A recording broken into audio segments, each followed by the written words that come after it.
Hello guys, welcome back to my channel. आज जो है हम नेक्स्ट टॉपिक करने जा रहे हैं chapter members and share holders of a company का।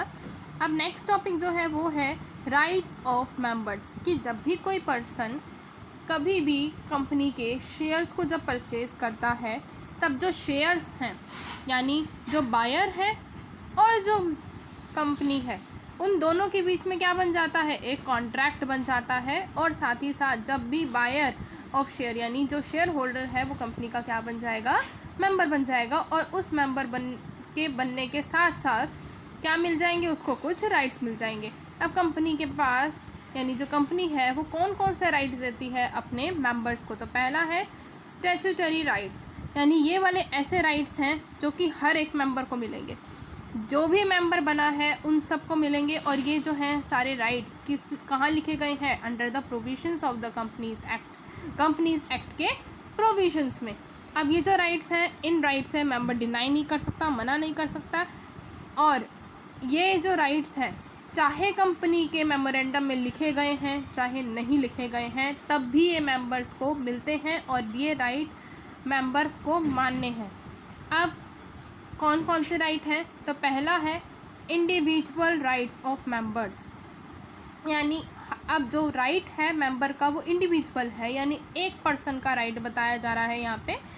अब जब भी कोई मेंबर बन गया कंपनी का, अब उसको जो राइट मिले तो एक पर्सन को राइट मिले। अगर 4 मेंबर हैं ABCD तो चारों को ये सारे राइट मिलेंगे, यानी अलग अलग राइट्स हैं उनके। ये राइट इस वाले मेंबर के लिए सारे राइट्स, इस वाले मेंबर के लिए सारे राइट, यानी इंडिविजुअली राइट्स मिल रहे हैं। अब पहला है राइट टू ट्रांसफ़र शेयर्स। अब हर एक मेंबर को राइट है कि वो शेयर्स को ट्रांसफ़र कर सकता है जो भी उसके पास हैं, जब चाहे जिसको चाहे उसको ट्रांसफ़र कर सकता है। लेकिन इन केस अगर ये शेयर वारंट ले रखा है तो आसानी से हो जाएगा, लेकिन अगर इन्होंने शेयर सर्टिफिकेट ले रखा है तब इनको एक प्रोसेस कंप्लीट करना पड़ेगा जो भी कंपनी बताएगी कि किस तरह से वो अपने शेयर्स को ट्रांसफ़र कर सकते हैं। फिर है right to inspect certain books. हर एक मेंबर के पास राइट होता है कि जो भी बुक्स हैं, रजिस्टर्स हैं, इंडेक्सेस हैं कंपनी के, उनको इंस्पेक्ट कर सकता है, देख सकता है, चाहे कोई भी हो। उसका चार्जेस रजिस्टर है या कंपनी का शेयर होल्डर रजिस्टर है, डिबेंचर होल्डर रजिस्टर है, जो भी मेंबर कोई भी रजिस्टर या कोई भी ऐसी बुक्स जो कंपनी के हैं उनको देखना चाहता है तो वो क्या कर सकता है, उनको देख सकता है। फिर है राइट टू ऑब्टेन कॉपीज़। अब कॉपीज़ ले सकता है, जो भी ये सारी बुक्स हैं इनकी कॉपी अगर वो चाहता है तो ले सकता है, हर एक मेंबर के पास ऐसा राइट है। और ये जो है every member has the right to receive the statutory report of the company at least 21 days before the company's general meeting, यानी हर एक मेंबर के पास ये राइट होता है कि जो स्टैट्यूटरी रिपोर्ट होती है कंपनी की वो जनरल मीटिंग के 21 दिन पहले उसको मिल जानी चाहिए, यानी रिसीव हो जानी चाहिए। उसके बाद है राइट ऑफ प्रीएम्पशन। अब क्या होता है, प्रीएम्पशन का मतलब है कि पहले वाला राइट यानी प्रेयर राइट सबसे पहले उनको दिया जाएगा। तो कंपनी क्या करती है, जब भी अपनी शेयर कैपिटल इंक्रीज़ करनी होती है कंपनी को तो वो क्या करती है, शेयर्स इशू करती है, शेयर्स अलॉट करती है।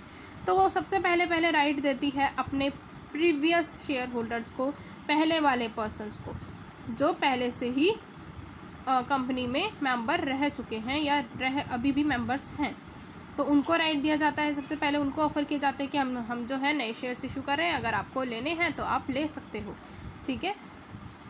तो राइट ऑफ प्रीएम्पशन, पहले कंपनी अपने पहले वाले शेयर होल्डर्स को ये राइट देगी under the section 62। Right regarding meetings, सारे मेंबर्स के पास राइट होता है कि जो कंपनीज़ की मीटिंग्स हैं उनको अटेंड करें, कंपनी की मीटिंग के नोटिसेस उनको मिलते रहने चाहिए, कंपनी की मीटिंग में वोट कर सकें, या किसी मेंबर ने अगर रिजोल्यूशन पास कराना है उसके पास ये भी राइट होता है कि वो एक रिजोल्यूशन पास कराने के लिए प्रपोज कर सकता है। फिर है right to nominate for appointment of auditor. अगर मान लीजिए जो कंपनी है, अकॉर्डिंग टू सेक्शन 139 ये बोला गया है कंपनीज एक्ट में, अगर कंपनी ऑडिटर या ऑडिटर्स अपनी जनरल मीटिंग में अपॉइंट नहीं करती है तो कोई भी मेंबर सेंट्रल गवर्नमेंट को अपील कर सकता है कि आप क्या हैं, जो ऑडिटर हैं उसको नॉमिनेट कर दीजिए, अपॉइंट कर दीजिए, क्योंकि हमारी कंपनी नहीं कर रही है। तो यानी ये भी राइट होता है एक मेंबर के पास कि वो ऑडिटर को अपॉइंट करवा सकता है थ्रू सेंट्रल गवर्नमेंट। फिर हमारे पास नेक्स्ट आता है right to apply for appointment of liquidator. अब लिक्विडेटर के अपॉइंटमेंट को भी अपॉइंट करने का, उसके लिए भी अप्लाई करने का उनके पास राइट है।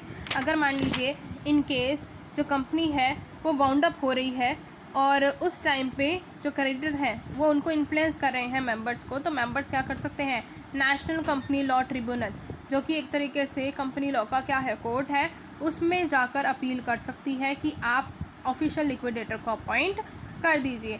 उसके बाद है right of application to national का लॉ ट्रिब्यूनल इन केस जब share certificate company are not being issued और रिन्यूड। अगर किसी मेंबर का जो शेयर सर्टिफिकेट है अगर वो कंपनी इशू नहीं कर रही है या रिन्यू नहीं कर रही है तब, या फिर अपने जैसे किसी का नाम कंपनी ने गलती से लिख दिया या जो भी नाम लिखा है वो उसकी बिना मर्जी के लिख दिया, उसने मर्जी दी नहीं, उसने कंसेंट ही नहीं दिया तब भी लिख दिया, तो वो उसमें भी अल्ट्रेशन नहीं कर रही है, उसको मेंबर मान रही है। यानी अगर इस तरह का कोई काम करती है कंपनी तो जो मेंबर्स हैं उनके पास ये राइट है कि वो क्या कर सकते हैं, नेशनल कंपनी लॉ ट्रिब्यूनल को एप्लीकेशन भेज सकते हैं कि कंपनी ना ही हमारा जो सर्टिफिकेट है उसे इशू कर रही है शेयर सर्टिफिकेट को, या रिन्यू भी नहीं कर रही है, और हमारे जो रजिस्टर हैं उनमें कोई अल्ट्रेशन भी नहीं कर रही है, या कोई मिसमैनेजमेंट कर रही है, कोई फ्रॉड वगैरह कर रही है, तब भी वो अपील कर सकते हैं यानी एप्लीकेशन भेज सकते हैं।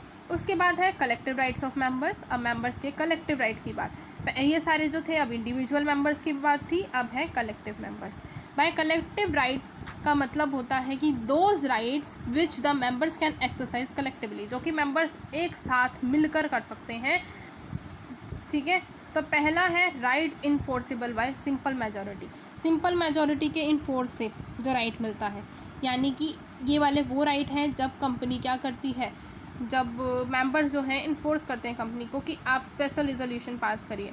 अब जब स्पेशल रिजोल्यूशन पास होगा तो ये सिंपल मेजॉरिटी से आसानी से हो जाता है, लेकिन जब हम किसी स्पेशल रिजोल्यूशन को पास करते हैं तब हमें ज़्यादा से ज़्यादा मेजॉरिटी चाहिए होती है। तब अब सिंपल रेजोल्यूशन पास कर रहे हैं तो कंपनी की मीटिंग में कौन कौन से डिसीजंस के लिए किया जा सकता है, right to increase the share capital को इंक्रीज़ करना है, या अपॉइंटमेंट ऑफ ऑडिटर्स, इनके लिए सिंपल रेजोल्यूशन पास कर सकते हैं कंपनी। अब उसके बाद है rights enforceable bye definite majority. अब डेफिनेट मेजॉरिटी ऑफ मेंबर का मतलब है जब हमें स्पेशल रेजोल्यूशन कंपनी की जनरल मीटिंग में पास करना है। स्पेशल रेजोल्यूशन जो मेंबर्स कब पास करेंगे, जब alter the memorandum of company का मेमोरेंडम में अल्ट्रेशन करना है, या आर्टिकल्स में अल्ट्रेशन करना है, या शेयर कैपिटल में अल्ट्रेशन करना है, कंपनी का जब वाइंडिंग अप हो रहा है तब, या अल्टर करना है रजिस्टर्ड ऑफिस कंपनी का रजिस्टर्ड ऑफिस पहले कहीं और लिखा हुआ था अब कहीं और लिख रहे हैं, तब वहाँ पर ये केस किया जा सकता है। यानी कलेक्टिव राइट्स का यूज़ किया जा सकता है, सारे मेंबर्स मिलकर कह सकते हैं। फिर है राइट्स ऑफ मेजॉरिटी मेंबर्स। अब क्या होता है, कई बार मेजॉरिटी मेंबर्स की बात ज़्यादा सुनी जाती है, लेकिन ये हो सकता है कि जो मेजॉरिटी ऑफ मेंबर्स हैं उनके साथ कहीं ना कहीं उस डिसीजन के ऊपर डिस्क्रिमिनेट किया गया है, तो वो पर्सन्स जो मेजॉरिटी पीपल्स हैं वो क्या कर सकते हैं, अपील कर सकते हैं नेशनल कंपनी लॉ ट्रिब्यूनल को, या फिर डायरेक्टली सेंट्रल गवर्नमेंट को। तो अगर उनकी कंपनी में मिसमैनेजमेंट भी हो रही है और कंपनी के अफेयर सही से नहीं चल रहे हैं, तब भी क्या कर सकते हैं, वो सेंट्रल गवर्नमेंट को और नेशनल लॉ ट्रिब्यूनल को अपील कर सकते हैं इसके लिए। उसके बाद है documentary rights. These rights include the rights that are guaranteed to the members by the memorandum और आर्टिकल्स ऑफ एसोसिएशन। ये वो राइट्स होते हैं जो डॉक्यूमेंट्स में लिखे हुए होते हैं। डॉक्यूमेंट्री का साफ मतलब पता चल रहा है वो राइट्स जो डॉक्यूमेंट्स में लिखे हुए हैं। अब कंपनी के जो मेमोरेंडम में या आर्टिकल्स में जो भी राइट्स ग्रांटेड हैं मेंबर्स को, वो वाले राइट्स यहाँ पर इंक्लूड किए जाते हैं। जैसे उनके पास राइट है कि वो डिविडेंड रिसीव कर सकते हैं, और राइट है कि कंपनी की प्रॉपर्टी भी ले right to the company's property in case of winding up के टाइम पे कंपनी की प्रॉपर्टी के ऊपर भी उनका राइट बन जाता है। फिर उसके बाद है लीगल राइट्स, वो राइट्स जो कि लॉ ने दिए हैं, लॉ ने एक मेंबर को ग्रांट किए हुए हैं। जैसे कोई भी कंपनी अगर फ्रॉड करती है तो उस कंपनी के खिलाफ भी वो क्या कर सकते हैं, कार्रवाई कर सकते हैं, उनके खिलाफ एक्शन ले सकते हैं। तो आज हम करेंगे इतना ही टॉपिक, नेक्स्ट वीडियो में हम करेंगे नेक्स्ट टॉपिक। Bye bye.